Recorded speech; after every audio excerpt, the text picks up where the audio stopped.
Sir. ಓ ಇವ್ರನ್ನವ್ರು ಇವರು ಓಹೋ ಗುಲ್ಬರ್ಗದವರು, Raichur. Right. 26 ಯಾರು ಸರ್? 26 ತಮ್ಮ ಸರ್.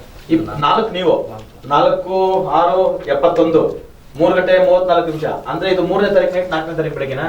ರೈಟ್. ಏನ್ ಪ್ರಶ್ನೆ? ಸರ್ ನನಗೂ ನನ್ನ ಹೆಂಡತಿ ಕೋಆಪರೇಷನ್ ಇಲ್ಲ ಸರ್. ಆಯಮ್ಮ ಏನ್ ಡೇಟ್ ಆಫ್ ಬರ್ತು? 17. ಅಯ್ಯ, ಇದನ್ನೆಲ್ಲ ಕೇಳ್ಬೇಕಾ ಬೇರೆ ಸ್ಟೇಜ್ ಎತ್ತಿ?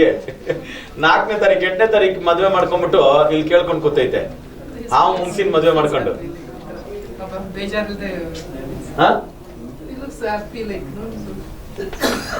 ಅಲ್ವಾ? ಮದ್ವೆ ಡೇಟ್ ಏನು? 2/5. ಏನ್ ಹೇಳೋಣ ಇವ್ರಿಗೆ ಅಲ್ವೇನ್ರಿ?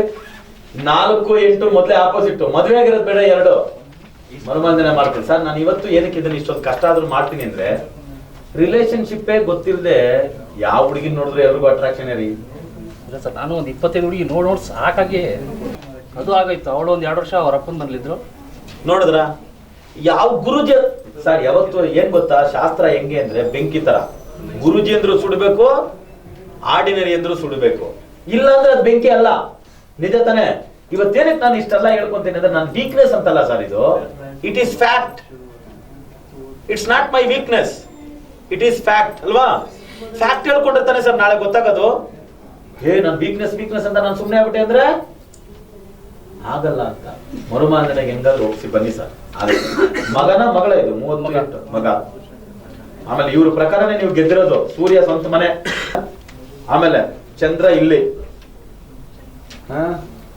ಗೆದ್ರಿ ನೀವು. ಅವನು ಗುರು ಕೇತು ಶುಕ್ರ, ಅವನಿಗೂ ಅವನ ಹೆಂಡತಿ ಹಂಗೇನೆ ಸಿಗೋದು.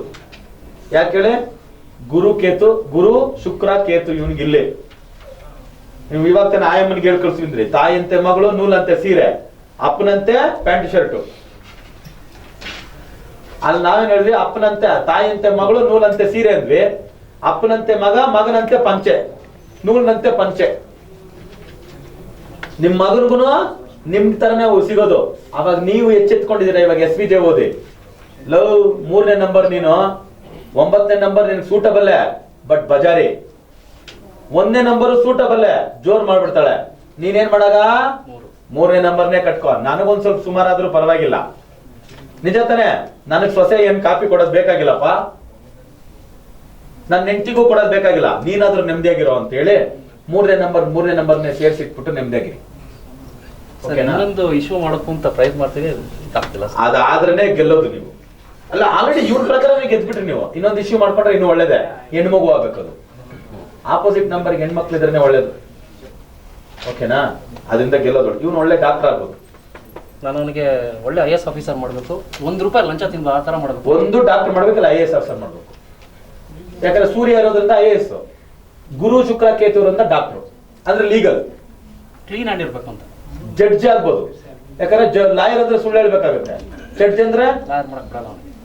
ಬೇಡ. ಗೌರ್ಮೆಂಟ್ IAS IPS ಇಲ್ಲ ಜಡ್ಜು. ಇಲ್ಲ ಅಂದ್ರೆ ಒಳ್ಳೆ ಡಾಕ್ಟರ್. ಕುಜಾವರ ಸ್ವಂತ ಮನೆ ಅಲ್ವಾ? ಅವನಿಗೊಬ್ಬ ತಮ್ಮ ಇದ್ದಾನೆ ರೀ. ಅವನಿಗೊಬ್ಬ ತಮ್ಮ ಇದ್ದಾನೆ, ತಂಗಿನೂ ಇದ್ದಾನೆ. No problem. ತಮ್ಮ ಆದ್ರೆ ನಿಮಗ್ ಪ್ರಾಬ್ಲಮ್ ಅಲ್ವಾ? ಯಾಕಂದ್ರೆ ಗಂಡ್ ಮಕ್ಳಾದ್ರೆ ಸ್ವಲ್ಪ ವೀಕ್ ತಾನೆ. ಅದನ್ನ ಮರುಮಂದನೆ ಮಾಡ್ಕೊಂಡು ಮುಂದೋಗಿ ಸರ್. ಆಮೇಲೆ ನನ್ನ ತಮ್ಮ ನಾನು ಸೇರಿ ಕಾಂಪ್ಲೆಕ್ಸ್ ಕಟ್ಟಿದೀವಿ ಸರ್. ಅದು ಓಪನಿಂಗ್ ಮಾಡಕ್ಕೆ ಆಗ್ತಾ ಇಲ್ಲ ಸರ್. ಎಲ್ಲಿಂದ ಆಗದಪ್ಪ? 4-8 ಸೇರಿ ಕಾಂಪ್ಲೆಕ್ಸ್ ಕಟ್ಟಿದ್ರೆ ಒಳ್ಳೆ ಕೆಲಸ ಆಯ್ತು. ಒಳ್ಳೆ ಕೆಲಸ ಆಯ್ತು. ಎಲ್ಲಿಂದ ಆಗುತ್ತೆ ಹೇಳು? ಇಬ್ರು ಜಾಯಿಂಟ್ ಅಲ್ಲಿ ಇದೆಯಾ ಬಿಲ್ಡಿಂಗ್ ಜಾಗ? ಇಲ್ಲ, ತಗೊಳ್ತಾನೆ. ಇಬ್ರು ಚೆನ್ನಾಗಿದೀವಿ, ಎಲ್ಲ ಹೊಂದಾಣಿಕೆ ಇದೆ. ನೋಡಿದ್ರಲ್ಲ ಹೊಟ್ಟೆ ಹೊರ್ಸ್ಕಂತಾರೆ, ರಾಮಲಕ್ ಅಂತಾರ ಅಂತ. ಅಷ್ಟು ಕ್ಲೋಸ್ ಆಗಿದೀವಿ. 20/90 ಅವನು, 20/90 ನಂದು. ಇಬ್ರದ್ದು ಸೇರ್ಸ್ ಕಟ್ಟಿದ್ದು. ತಪ್ಪು ಮಾಡಿದ್ರಲ್ವಾ ನೋಡಿ. ಅದಕ್ಕೆ ನೀವಿಬ್ರು ಹಾಳಾಗದೇ ಇರೋದ್ರಿಂದ ಜಮೀನ್ ಪ್ರಾಬ್ಲಮ್ ಆಯ್ತು, ಕಾಂಪ್ಲೆಕ್ಸ್ ಪ್ರಾಬ್ಲಮ್ ಆಯ್ತು. ಇಲ್ಲ, ಈಗಲವರೆಗೂ ಏನ್ ತೊಂದ್ರೆ ಇಲ್ಲ. ಅಲ್ಲ ಸರ್, ಕಾಂಪ್ಲೆಕ್ಸ್ ಪ್ರಾಬ್ಲಮ್ ಆಗಿದ್ದಕ್ಕೆ ನಿಮ್ಗೆ ತೊಂದರೆ ಇಲ್ಲ. ಕಾಂಪ್ಲೆಕ್ಸ್ ಓಹೋ ಅಂತ ಬಂದ್ಬಿಟ್ಟಿದ್ರೆ ಅಲ್ಲ, ಕಂಪ್ಲೀಟ್ ಆಗಿದೆ. ಒಂದು 20-25% ಇದೆ. ಸೊ ಈಗ ಫೈನಾನ್ಷಿಯಲ್ ಪ್ರಾಬ್ಲಮ್ ಶುರು ಆಗ್ಬಿಡುತ್ತೆ. ಸರ್, ನಾನೇನ್ ಹೇಳ್ತೀನಿ ಅಂದ್ರೆ ಕಾಂಪ್ಲೆಕ್ಸ್ ಭರ್ಜರಿಯಾಗಿ ಮುಗ್ದು ಭರ್ಜರಿಯಾಗಿ ಅಂಗಡಿಗಳು ಬಂದು ಭರ್ಜರಿಯಾಗಿ ನಡೀತಾ ಇದ್ರೆ ನಿಮ್ಮಿಬ್ರು ಕಿತ್ಕೊಂಡಿರೋದು. ನೀವಿಬ್ರು ಚೆನ್ನಾಗಿರೋದ್ರಿಂದ ಅಲ್ಲಿ ಪ್ರಾಬ್ಲಮ್ ಬಂದು ಕೂತಿದೆ. ಸ್ವಲ್ಪ ಅಡ್ಜಸ್ಟ್ ಮಾಡ್ಕೊಂಡು ಫ್ಯೂಚರ್ ಏನ್ ಮಾಡಿ ಅಂದ್ರೆ ಅಟ್ಲೀಸ್ಟ್ 3 ಅಂಗಡಿ ಯಾವ ಜಾಗದಲ್ಲಿ ಅಂಗಡಿನ ಸಪರೇಟ್ ಬರ್ಸ್ಬಿಡಿ. ಬರ್ಸ್ಬಿಟ್ಟು ಕಾಂಪ್ಲೆಕ್ಸ್ ಒಂದೇ ಹೆಸರು ಇಡಕ್ ಹೋಗ್ಬಿಡಿ.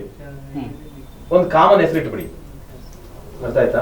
ಆ ಕಾಂಪ್ಲೆಕ್ಸ್ ಗೆ ವಾಸ್ತು ನಮ್ಮವ್ರನ್ನ ಕರೀರಿ, ಬರ್ತಾರೆ, ನೋಡ್ಬಿಟ್ಟು ಒಂದ್ ಒಳ್ಳೆ ಹೆಸರು ಇಟ್ಕೊಡ್ತಾರೆ. ನನಗೆ ಇಂಟೀರಿಯರ್ ಡೆಕೋರೇಷನ್ ಇಂಟ್ರೆಸ್ಟ್ ಇದೆ ಸರ್. ಬ್ಯಾಂಕಲ್ಲಿ ಲೋನ್ ಆಗಿದೆ, 35 ಲಕ್ಷ 40 ಲಕ್ಷ ಸ್ಯಾಂಕ್ಷನ್ ಮಾಡ್ಬಿಟ್ಟಾರೆ. ಸ್ಯಾಂಕ್ಷನ್ ಮಾಡಿ 3 ತಿಂಗಳಾಯ್ತು.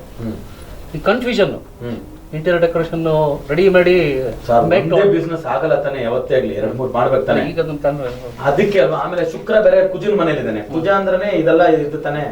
ಧೈರ್ಯವಾಗಿ ಹೇಳಿರಿ ಸರ್, ಒಳ್ಳೇದು. ಯಾರು ಹೇಳಿದ್ರು? ಲೋನ್ ಆಗಿ 3 ತಿಂಗಳಾಗಿದೆ. ಅದಕ್ಕೆ ಮಾಡ್ಲೋ ಬೇಡ ಡಿಲಮಾದಲ್ಲಿ ಇದೆ. 100% ಮಾಡಿ. ಒಳ್ಳೆ 6ನೇ ನಂಬರ್ ಅವ್ನು ಯಾವನಾರ ಜೊತೆಲಿ ಅಟ್ಲೀಸ್ಟ್ ಹುಡುಗನ ಕೆಲ್ಸಕ್ಕಾದ್ರೆ ಇಟ್ಕೊಳ್ಳಿ ಸರ್. 6ನೇ ನಂಬರ್ ಅವ್ನ ಕೆಲ್ಸಕ್ಕೆ ಇಟ್ಕೊಳ್ಳಿ, ದುಡ್ಡು ಚೆನ್ನಾಗಿ ಬರ್ತದೆ.